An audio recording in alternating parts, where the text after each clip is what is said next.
buenos días, buenas tardes, sean bienvenidas, sean todos también bienvenidos a estas conversaciones para que, en definitiva, hablemos de diplomacia científica. Esto es bastante necesario en una región como la nuestra, en Latinoamérica y el Caribe. Necesitamos cada vez más hablar de diplomacia científica. En esta oportunidad nos acompaña José Julián Prieto. Buen día, José Julián. Hola, buenos días, Pedro, ¿cómo estás?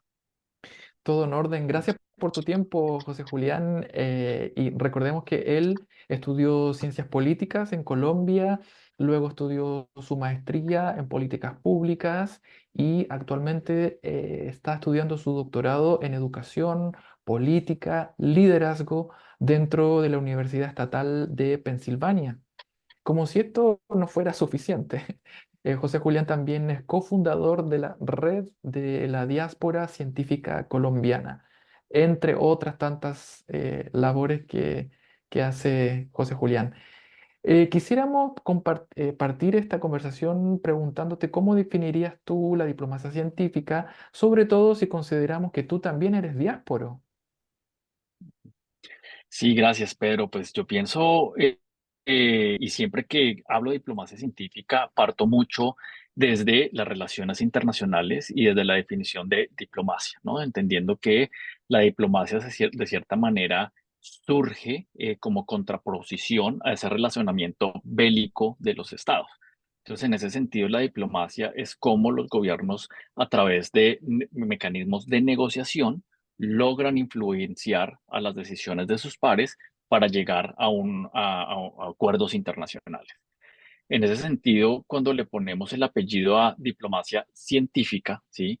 Precisamente lo veo ese rol de la ciencia como elemento y como instrumento que pueda eh, alimentar y liderar de cierta manera esas negociaciones internacionales.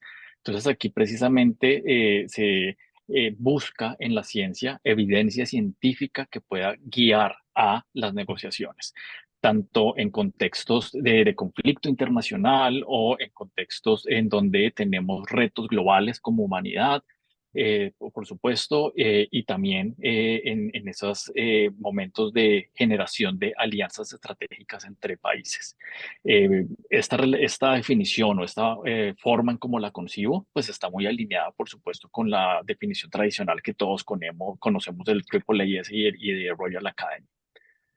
Sí, sí, en efecto, entonces, si lo entiendo bien, podrías también definirse como la ciencia para la paz, ¿verdad? Como la ciencia como una herramienta que contribuye, que le ayuda a la diplomacia a conseguir ese objetivo tan anhelado de establecer ciertos grados, ciertos niveles de paz entre los países. Entonces, es, es como darle otra perspectiva, otro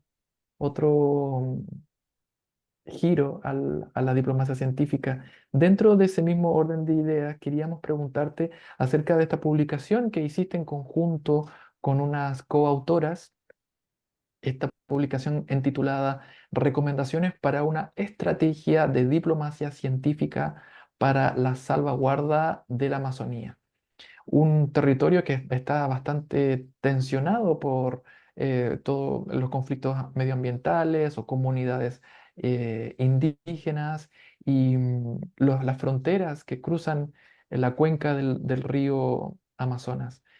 Si tuvieras que escoger una de esas recomendaciones que se encuentran dentro de este documento, ¿cuál compartirías con nosotros de las recomendaciones que se incluyen en ese documento? ¿Cuál de ellas, una, escogerías para compartir en esta ocasión? Sí, claro que sí, Pedro, y por supuesto es una invitación para las personas que nos escuchan que puedan acceder al documento que lo encuentran en la página web de Diplocientífica. Rápidamente me gustaría mencionar las cuatro recomendaciones y elegir una, comenzando por precisamente esa necesidad de cooperación científica universitaria, la segunda como los sistemas de monitoreo, la tercera como un centro de política pública y la cuarta, como el rol que tiene que ver las comunidades, precisamente ese conocimiento transdisciplinario, ¿no? De estas cuatro recomendaciones, me gustaría profundizar sobre todo en los sistemas de monitoreo, ¿sí? Hoy en día por diferentes mecanismos venimos documentando precisamente la afectación que ha tenido la Amazonía en diferentes componentes, desde su recurso hídrico, la biodiversidad, la deforestación. Y esta documentación precisamente nos ha permitido conocer la alarmante situación, ¿sí? Sin embargo, los sistemas de monitoreo que tenemos hoy en día están, por decirlo así, fragmentados, ¿sí? Los diferentes países que tienen territorio en la Amazonía tienen diferentes sistemas de reporte en los diferentes componentes, ¿sí? Y eso también, eso dificulta, digamos, esa fragmentación de información, dificulta tener una fotografía completa que nos permita precisamente tener un diagnóstico de la afectación de la Amazonía. Entonces, en ese sentido, recomendamos precisamente que a través de mecanismos de diplomacia científica se puedan generar sistemas de monitoreo de cierta manera unificados o más allá, digamos, sistemas de reporte en donde los diferentes países con territorio en la Amazonía o los países donantes podamos reportar información bajo unos estándares unificados que nos permitan tener mayor claridad en esa radiografía que debemos tener sobre la Amazonía. Ujú. Un panorama más prístino acerca del estado actual de la Amazonía, que no tan solo incluye sus dimensiones medioambientales, sino que también las comunidades que viven en ese territorio. Ese es una tremenda recomendación que al escucharte encuentro que sería útil no tan solo para la cuenca de la Amazonía, sino que también para tantas otras iniciativas de diplomacia científica dentro de Latinoamérica y el Caribe. Es por eso que quería, siguiendo esa línea de pensamiento, quería preguntarte otras recomendaciones compartirías con nosotros de manera tal que la diplomacia científica surja o eh, florezca también de mejor manera en nuestra región más allá del territorio amazónico. Claro que sí, Pedro. Sí, yo me gustaría extrapolar, de hecho, un poco de las recomendaciones generales que hicimos en el documento para recomendaciones generales en nuestra región. Y es precisamente esa necesidad de articulación de esfuerzos entre lo que le llamamos ministerios, secretarías, carteras de ciencia en los diferentes países. Esto, por supuesto, está pasando, ¿sí? Ya tenemos encuentro de ministros de la CEPAL, encuentro de ministros con Europa, digamos, con la CELAC y demás, pero sí vemos que se requiere mayor profundización en los acuerdos que se puedan establecer como región, ¿sí? Creo que aquí hay un primer elemento que debemos establecer y es precisamente determinar ese plan regional, esas prioridades regionales que nos permitan a nosotros como región saber cuáles son nuestras necesidades en términos de ciencia y cuál va a ser nuestra posición geopolítica con base en la ciencia, ¿sí? Por supuesto, en nuestra región somos muy fuertes en recursos naturales, somos muy fuertes en temas ambientales, en estos recursos que le llamamos la despensa del mundo, ¿cierto? Pero tenemos que saber precisamente cómo nos vamos a articular entre nosotros para realmente hacerlo real, porque siempre hablamos de podemos ser la despensa, ¿no?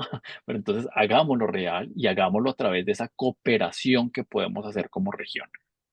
Esto Ujú, implica precisamente, y somos enfáticos en el documento, y es que no necesariamente se requiere nuevo recurso, porque hay muchas personas que trabajan en el sector público que cuando piensan en desarrollar este tipo de iniciativas, la primera respuesta es no tenemos recursos. Y lo que vemos es ya hay recursos, es decir, tenemos que es lograr coordinar con el recurso existente cómo aparejamos los programas que ya tenemos para ese beneficio mutuo y ese beneficio, digámoslo así, regional. ujú, Otra recomendación que me gustaría complementar y es esa importancia que deben tener los ministerios en promover la participación de científicos en espacios internacionales, ¿sí? Creo que eso nos falta a nosotros como región de tener mayor representatividad. Por ejemplo, ahorita en septiembre se viene la Asamblea General de Naciones Unidas en donde hay un taller pre de ciencia, ¿sí? Y no veo, digamos, convocatorias de ministerios o de embajadas que digan, vamos a traer nuestra misión de científicos. Y creo que eso es vital para también traer a las voces de la ciencia de nuestra región y sobre todo también como mecanismo de capacitación en diplomacia científica y es exponer a nuestros científicos en estos encuentros internacionales de decisión global. Ujú.